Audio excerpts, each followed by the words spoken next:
SLC நான் படிச்சுட்டு இருக்கும்போது, எஸ்எல்சிலாம் படிச்சிங்களான்னு கேட்காதீங்க. நான் படிச்சுட்டு இருக்கும்போது எங்கள் மாமா தான் ஹெட் மாஸ்டர்.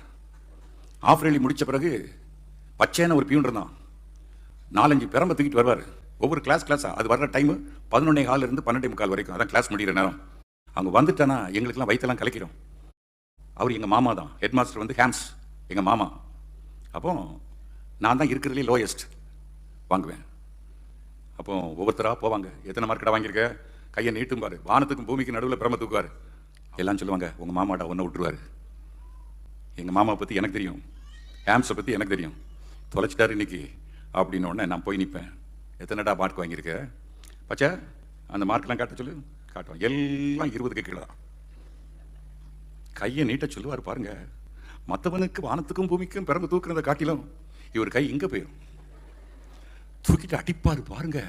சுருண்டு ஐயோ ஐயோ ஐயோ ஐயோ ஐயோ. நான் வாங்கியிருக்கிற அடி இருக்குதே, கத்தர்ட்டையும் அடி நிறைய வாங்கியிருக்கேன், வாத்தியார்ட்டையும் நிறைய அடி வாங்கியிருக்கிறேன், வாழ்க்கையிலையும் நிறைய அடி வாங்கியிருக்கிறேன். தூக்கிட்டு துடிப்பேன். பயப்படவே மாட்டார். அடி பின்னி எடுத்துருவார். ஒரு வாரம் அந்த கையை வச்சு சாப்பிட முடியாதுங்க, அந்த அளவுக்கு அடிப்பார். அப்படின்னா மாமன் என்றாலும் பொல்லாப்பு செய்கிற அவருக்கு அதிக அடி. அதுக்கு தான் சொல்ல வரேன். அதே மாதிரி நம்முடைய தேவன் எப்படிப்பட்டவர்? யூதன் பொல்லாப்பு செய்தாலும், அடுத்தது யாரு? கிரேக்கன் முதல்ல பொல்லாப்பு செய்தாலும் அடி யாருக்கு தான்? யூதனுக்கு தான். யூதனுக்கு தான். ரெண்டாவது தான் கிரேக்கனுக்கு. அப்போ கர்த்தர் என்ன செய்கிறாரு? பலத்தின் மேல் பலம் அடைந்து அவன் யூதனா இருந்தாலும் சரி, கிரேக்கனா இருந்தாலும் சரி, சமீபத்து வருகிறவர்களுக்கு கர்த்தர் நியாயம் செய்கிறார். அப்ப நியாயம் செய்யும் பொழுது நம்ம என்ன செய்யணும்? ஒத்துக்கொள். கர்த்தர் செய்து சரிதான். எத்தனை பேர் ஒத்துக்கிறீங்க? கர்த்தர் என் வாழ்க்கையில செய்து சரிதான். எனக்கு அநியாயமா அவர் துரோகம் செய்யல, என்ன அநியாயமா தண்டிக்கல. எத்தனை பேர் சொல்ல முடியும்? நான் சொல்றேங்க. அதே நேரத்தில் அடுத்த வசனத்தை வாசிங்க. 10வது வசனம். யூதரிலும் பின்பு கிரேக்கரிலும் எவன் நன்மை செய்கிறானோ, நன்மை செஞ்சாலும் அவனுக்கு தான் முதலிடம். முதல்ல பொல்லாப்பு செய்தா யாருக்கு அடி? யூதனுக்கு அடி, கிரேக்கனுக்கு அடி இருக்கும். ஆனா இப்பொழுது என்ன சொல்கிறது? முன்பு யூதரிலும் பின்பு கிரேக்கரிலும் எவன் நன்மை செய்கிறானோ அவனுக்கு மகிமையும் கனத்தையும் கொடுக்கிறது அவனுக்கு தான். அப்படிதான் கர்த்தர் கொடுத்துட்டு இருக்காரு. முன்பு யூதரிலும் பின்பு கிரேக்கரிலும் நன்மை செய்கிறவன் எவனோ அவனுக்கு மகிமையும் கனம். அப்ப நீங்க கர்த்தர் பாரபட்சம் தேவனா? உரியாவின் மனைவியை உரியாவை கொண்டுட்டான், அடுத்தவன் பொண்டாட்டி திருடிக்கிட்டான்.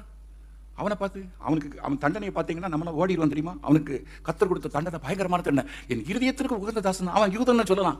அவன் தீமை செஞ்சான். கர்த்தர் விட்டாரா? பாரபட்சமா இருந்தாரா? கர்த்தருடைய சத்துருக்கள் தூஷிக்கிறதற்கு காரணமா இருந்தான்.